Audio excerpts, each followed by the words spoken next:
Hey guys, welcome back to Olivia's Blooms. We are in my basement seed starting area today. I'm going to be starting a couple fall crops indoors, but I wanted to just give you a quick little tour of my setup.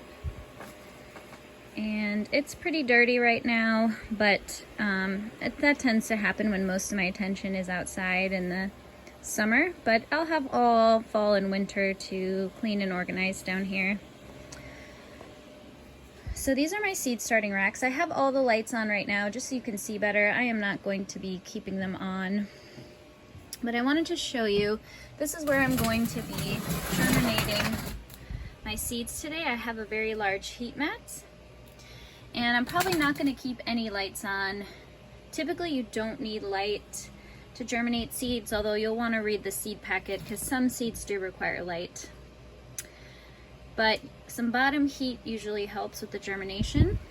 I have everything plugged into a timer, and I'm going to leave that timer on from about 5 a.m. until probably 8 or 9 p.m.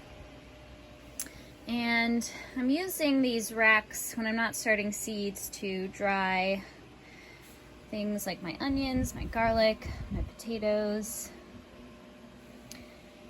And here I've got my seed starting supplies. I've got my trays, which I have labeled. I usually label with masking tape and just write what I'm starting and the date. I ran out of masking tape, so I just wrote on this little tag and I'll place it in the front. I'm not starting too much right now, so I'm not too worried about getting confused about what things are, but it's really smart to label. And these are just some old takeout containers that I cleaned, and I am going to be using plastic domes, which is somewhat controversial. Some people find that using the domes promotes too much algae growth or fungus or bad microbes. I have tried a lot of different methods, a lot of different ways. I tried using wide weave burlap. That's what Lisa Mason Ziegler uses, but I did not have any success. My stuff dried out too quickly, so I don't know if my basement's extra dry. The best luck I have had is with these domes. I keep a close eye on my seedlings, and as soon as they're up, I take the domes off. Now, I am going to be soil blocking today. I have both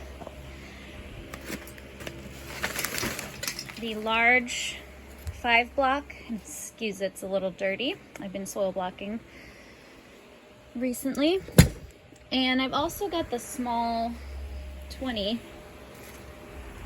blocker. And if you want to know everything about soil blocking, you definitely need to follow Lisa Mason Ziegler at the Gardener's Workshop, and she goes through everything you could ever need to know about how to soil block. For today's seeds, because I'm doing a very small amount, I really only am going to start maybe 10 of these, and I probably only need 5.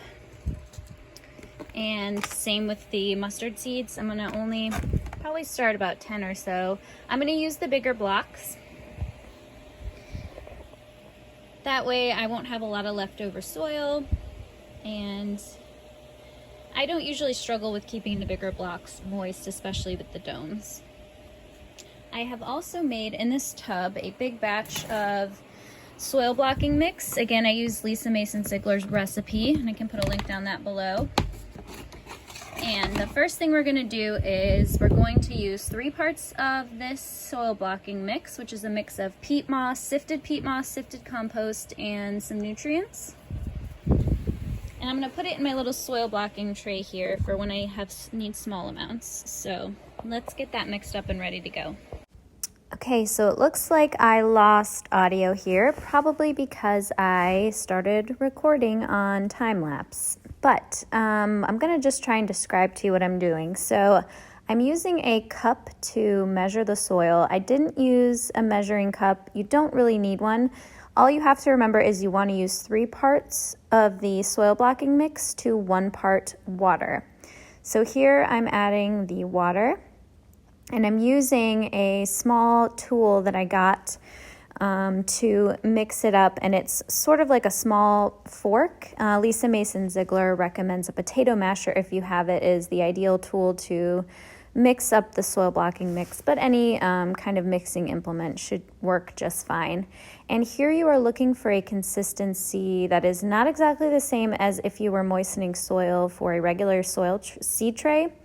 Here you really want it to be extra moist. And so what the rule of thumb I use is if once I add that 1 part water, I will mix it around and make sure that it's so moist that it's almost leaves a little bit of moisture on the bottom if you move it off to the side. And you want it to be sort of the consistency of oatmeal. You can see here I had to add a little bit more water. Sometimes you might have to add a little bit more, and here I'll show you. It's sort of, it's hard to see, but it's a very mushy consistency, more moist than you would want if you were putting this in a seed tray. So now to make the soil blocks, you take the soil blocker and I wiggle it down all the way to the bottom about 2 or 3 times, and you really want to make sure those ends get filled too. I scrape them off and then I put them in a tray, and here you can see what they look like. Now my smaller tray did not fit the entire soil blocker widthwise, so what I'm having to do is transfer them by hand from the bigger tray to the smaller tray. Ideally, you do not want to be touching soil blocks at all after you make them. If they're really, really well made, you can get away with it. In this instance, I am very carefully moving them, but once they're in their tray, I am not going to be touching them again until I'm planting them out. And for soil blocks too, you again want to make sure that the blocker is full.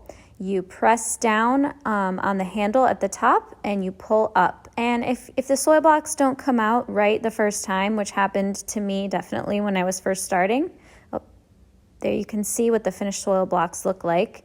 But if they don't come out perfectly, you can put them back in the mix and make them again. And that's another nice thing about soil blocking. Here's my extra soil, which I'm just gonna let dry and try and reuse if I'm making more soil blocks again soon. Now it's time to put the seeds in. And I've got here the cauliflower. It's the, I think it's the Amazing Cauliflower from Baker Creek. And I have that great seed tray that I got free with my redemption seed order that reduces the static electricity and makes seeding easier. So there I planted my cauliflower, and now I'm adding the mustard green seeds. And I'm putting 2 in each soil block, and then I'll thin them out later. Next, I am pressing the seed down with this little tool that I got. You can use your finger, you can use anything you have, but you want to make sure that seed is touching the surface of the soil. I'm spraying it with water because you want to make sure those seeds stay nice and moist. And then I'm sprinkling on a thin layer of fine vermiculite to help keep the moisture nice and even. Put the lids on, and I'm putting them on the heat mat to germinate. Okay guys, so here we are in my seedling room, and I wanted to give you an update on the cauliflower. It's looking pretty good. I had incredible germination inside in just a few days, but absolutely no germination outside. So noted for next year, I will be starting these inside, and you can see the first little true leaf there. So I'm gonna let these get a little bit bigger, and then once we get past these 90-degree days, I will harden them off, which just means take them outside a little bit at a time, a little more each day, let them get used to the sunshine and the wind. I have my fan going so that they can start developing strong stems, and then I will plant them out, and hopefully we'll have some delicious cauliflower. You can see a little bit of mold starting to grow on here, so it doesn't seem to be bothering them yet. I might sprinkle some cinnamon on there. I'm not sure that will do much. I think once we get them outside and planted, that should help, but fingers crossed that we don't get any dampening off. Over here, not doing so great. Well, they're doing okay.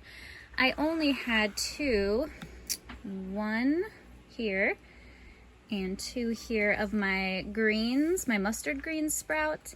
And these actually are the cauliflower, the extra ones that sprouted up here. I just pricked them out and put them in here. They didn't all survive, which is fine. I did not baby them, but I figured, hey, if I've got a few extra, I could either give them away to friends or neighbors or just have more cauliflower than I was planning on it. What I'm probably gonna do here soon though is direct sow some more mustard greens. And the bad germination rate might have been because I pulled the seed myself, so it hasn't been cleaned or sorted for highest germination rates, and that's totally fine with me. I'll just throw some more out direct seeded in the garden, and I'm sure I will have plenty of mustard greens to eat. Thanks for joining me, guys. I hope you had as much fun as I did.